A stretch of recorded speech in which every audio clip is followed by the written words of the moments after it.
নমস্কার, আমি কাকলি দেব মিত্র আরও একবার আপনাদের সামনে নতুন একটি কবিতার সাথে। আমার আজকের নিবেদন জয় গোস্বামীর লেখা মেঘবালিকার জন্য রূপকথা কবিতাটি। আমি যখন ছোট ছিলাম খেলতে যেতাম মেঘের দলে। একদিন এক মেঘবালিকা প্রশ্ন করল কৌতূহলে, এই ছেলেটা, নাম কি রে তোর? আমি বললাম, ফুসমন্তর। মেঘবালিকা রেগেই আগুন, মিথ্যে কথা, নাম কি অমন হয় কখনো? আমি বললাম, নিশ্চয়ই হয়, আগে আমার গল্প শোনো। সে বলল, শুনবো না, যা, সেই তো রানী, সেই তো রাজা, সেই তো একই ঢাল তলোয়ার, সেই তো একই রাজার কুমার পক্ষীরাজে, শুনবো না আর ওসব বাজে। আমি বললাম, তোমার জন্য নতুন করে লিখবো তবে। সে বলল, সত্যিই লিখবি?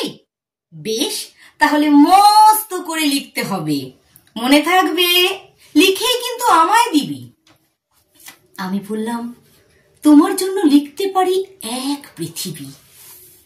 লিখতে লিখতে লেখা যখন সবেমাত্র 2-4 পাতা, হঠাৎ তখন ভূত চাপলো আমার মাথায়। খুঁজতে খুঁজতে চলে গেলাম ছোটবেলার মেঘের মাঠে। গিয়েই দেখি চেনা মুখ তো একটিও নেই এ তল্লাটে। একজনকে মনে হলো ওরই মধ্যে অন্যরকম। এগিয়ে গিয়ে বলি তাকেই, তুমি কি সেই মেঘবালিকা? তুমি কি সেই? সে বলছে, মনে তো নেই, আমারও সব মনে তো নেই। আমি বললাম, তুমি আমায় লেখার কথা বলেছিলে। সে বলল, সঙ্গে আছে, ভাসিয়ে দাও গায়ের ঝিলে। আর হ্যাঁ শোনো, এখন আমি মেঘ নই আর, বৃষ্টি বলে ডাকে এখন আমায় সবাই। বলেই হঠাৎ এক পশলায় চুল থেকে নখ আমায় পুরো ভিজিয়ে দিয়ে অন্য অন্য বৃষ্টি বাদল সঙ্গে নিয়ে মিলিয়ে গেল খরস্রোতায়। মিলিয়ে গেল দূরে কোথায়, দূরে দূরে দূরে কোথায়। বৃষ্টি বলে ডাকে আমায়, বৃষ্টি বলে ডাকে আমায়।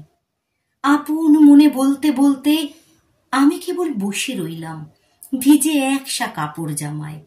গাছের তলায় বসে রইলাম, বৃষ্টি নাকি মেঘের জন্য। এমন সময় অন্য একটি বৃষ্টি আমায় চিনতে পেরে বলল, তাতে মন খারাপের কি হয়েছে? যাও, ফিরে যাও, লেখো আবার। এখন পুরো বর্ষা চলছে, তাই আমরা এখন সবাই ভীষণ ব্যস্ত নানান দেশে। তুমিও যাও, মন দাওগে তোমার কাজে। বর্ষা থেকে ফিরে আমরা নিজেই যাব তোমার কাছে। এক পৃথিবী লিখবো আমি, এক পৃথিবী লিখবো বলে ঘর ছেড়ে সেই বেরিয়ে গেলাম। ঘর ছেড়ে সেই ঘর বাঁধলাম গহন বনে। সঙ্গী শুধু কাগজ কলম, একাই থাকবো, একাই দুটো ফুটিয়ে খাবো, 2-1 মুঠো ধুলোবালি যখন যারা আসবে মনে তাদের লিখবো, লিখেই যাব। এক পৃথিবীর 100 রকম স্বপ্ন দেখার সাধ্য থাকবে যে রূপকথার, সে রূপকথা আমার একার। ঘাড় গুঁজে দিন লিখতে লিখতে, ঘাড় গুঁজে রাত লিখতে লিখতে, মুছেছে দিন, মুছেছে রাত। যখন আমার লেখবার হাত অসাড় হলো, মনে হলো সাল কি তারিখ, বছর কি মাস, সেসব হিসেব আর ধরিনি। লেখার দিকে তাকিয়ে দেখি এক পৃথিবী লিখবো বলে একটা খাতাও শেষ করিনি। সঙ্গে সঙ্গে ঝমঝমিয়ে বৃষ্টি এলো খাতার উপর, আজীবনের লেখার উপর। বৃষ্টি এলো এই অরণ্যে। বাইরে তখন গাছের নিচে নাচছে ময়ূর আনন্দিত।